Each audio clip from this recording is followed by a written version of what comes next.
felt like there was something taking over my being without my consent. Feeling like I don't have autonomy over my own flesh and blood.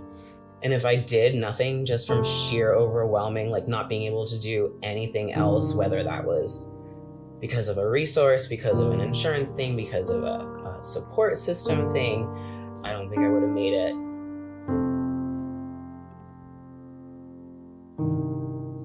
Hi, I'm Stephanie Ann Midwood.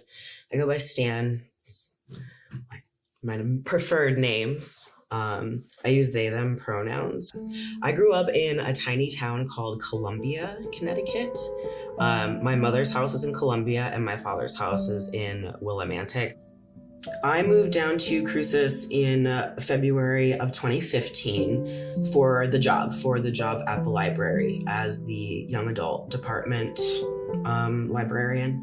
I definitely would tell people, don't call me miss, don't call me ma'am. When I started asking for my preferred name and my preferred pronouns, I had somebody pass me a note that said, there are only two genders.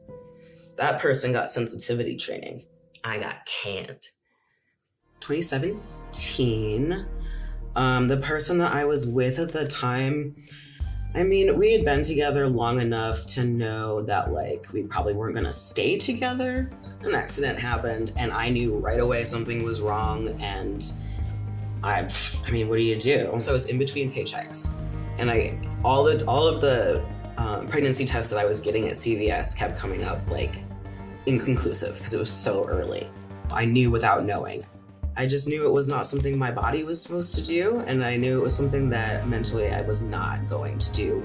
I didn't sleep, I was not eating well, and it was more just like a slowly building panic attack. If I wasn't actively doing something to advance solving my problem, I was just sitting there like shaking. I'm not a stranger to like suicidal ideation. I'm not a stranger to like the really dark thoughts that come, in the middle of the night when there isn't anyone on the phone. The problem was finding an actual abortion provider in this region, because there's nobody in southern or southwestern New Mexico. Albuquerque is 250 miles. Every step of the way, everyone was like, so invasive. So I think as a trans person too, it starts to feel really dysphoric, because pregnancy, that's, it's obviously seen as a very female problem. There was a gate like closer to the building, and they check you for everything, make sure you are who you say you are, not knowing that this whole process was going to be so like policed, militant. We went over all of the medications, take one in hospital or in care, like in front of everybody, and then the second one you take when you're home and like ready to like be by yourself.